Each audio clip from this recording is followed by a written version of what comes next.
Hey there, it's me, Kristen. Today we're going to talk about letter sounds, what's important to know, and how best to teach them to kids. So, the first thing I want to talk about are the difference between vowels and consonants. So, vowel sounds, when you make the vowel sound, your mouth is open. So, for instance, ah, I, ah, when you make those sounds, your mouth is open. Also, when you make those sounds, they're voiced. So when you put your hand on your throat and you make those sounds, you can feel your throat vibrating. So ah, eh, I, ah, So those are vowel sounds. So now let's talk about consonant sounds. When you make a consonant sound, your mouth or the sound is blocked by either your tongue, teeth, or lips. So when that sound comes out, like B, it's going to be blocked. That sound was blocked by my lips. Or K, that sound is blocked by the top of my tongue. These sounds also can be voiced or unvoiced. So like B is voiced, but K is unvoiced. So why is this important? Well, because vowels make syllables. Every syllable has a vowel in it. It's really important for kids to recognize syllables when they're trying to read new words. Understanding that certain syllables are closed because they end in a consonant is really important for kids. It's also really important for them to realize when a syllable ends with a vowel, their mouth stays open. It changes the vowel sound. And so then kids can start recognizing whether the vowel is long or short. Now let's talk about the difference between a continuous sound and a clipped sound. So a continuous sound is a sound that can keep going forever and ever as long as you have breath. So for example, I can keep making that sound as long as I have a breath. These sounds are super easy for kids to learn how to blend together. The other type of sound that you have is a clipped sound. A clipped sound is a sound that stops, like k or b. These sounds are a little bit harder for kids to blend because they come to a stop before the next sound.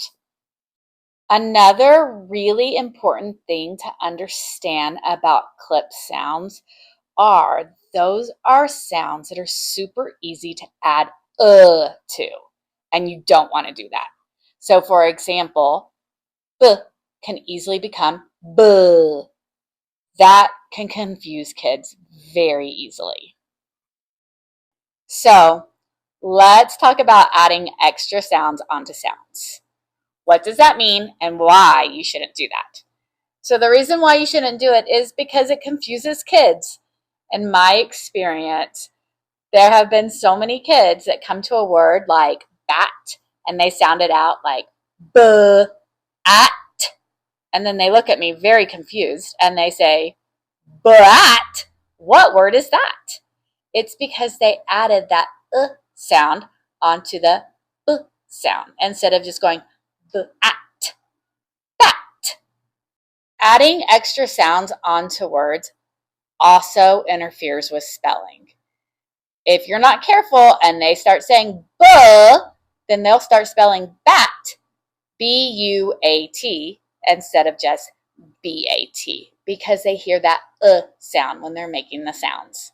When looking at young kids spelling, as soon as I see cat being spelled C-U-A-T or bat being spelled B-U-A-T, I know that we need to go work on their sounds and make sure they are not adding those extra sounds onto their letters. I can go on and on about why you should not add extra sounds onto your sounds. Hopefully by the end of this video, you fully understand the importance of not doing that. Another thing that you have to think about is there are certain suffixes that change sounds depending on if the last letter in the base word is a voiced sound or an unvoiced sound. So what do I mean by this? So I want you to think about the suffix S. When you add suffix S onto a word and that last letter of the base word is voiced, then suffix S is going to sound like a Z. So, like in pigs or pens, suffix S is sounding Z, like a Z, because that G and that N are voice sounds. But in base words with the last sound being unvoiced, that suffix S will sound like S. So like pits or rats, suffix S sounds like a S because the T is unvoiced. If you were to add a voice to that T sound and you would make it T, that's going to completely change the suffix S and confuse kids. The last few things I want to do is I want to share some tips to help kids not add extra sounds onto their sounds. And then I want to model correctly making all of the sounds in the alphabet. So here's my tip to help you. Help kids understand to not add extra sounds by reinforcing to not drop their chin when they make a sound. So like the letter B, that's an easy one to add that to it. So when kids go B, B, their chin doesn't drop. But if they go B, B, their chin drops. So you can have that conversation with your child and tell them, don't drop your chin when you make a sound like this. Another one like that is T, T. Don't let that chin drop. But if they go T, T, they let that chin drop, and they're adding that sound to a letter. This is a super easy way to help kids understand how to not add those extra sounds when they're making the sounds of their letters. So the last thing I'm going to do is I'm going to model how to correctly make the sounds of the alphabet. You can refer to this whenever it's needed, or you can show it to your kids to help them understand how to correctly make the sounds of the alphabet. Ready? Let's go. A,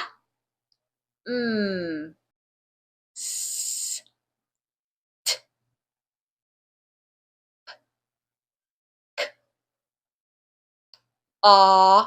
A, D, E, G, I,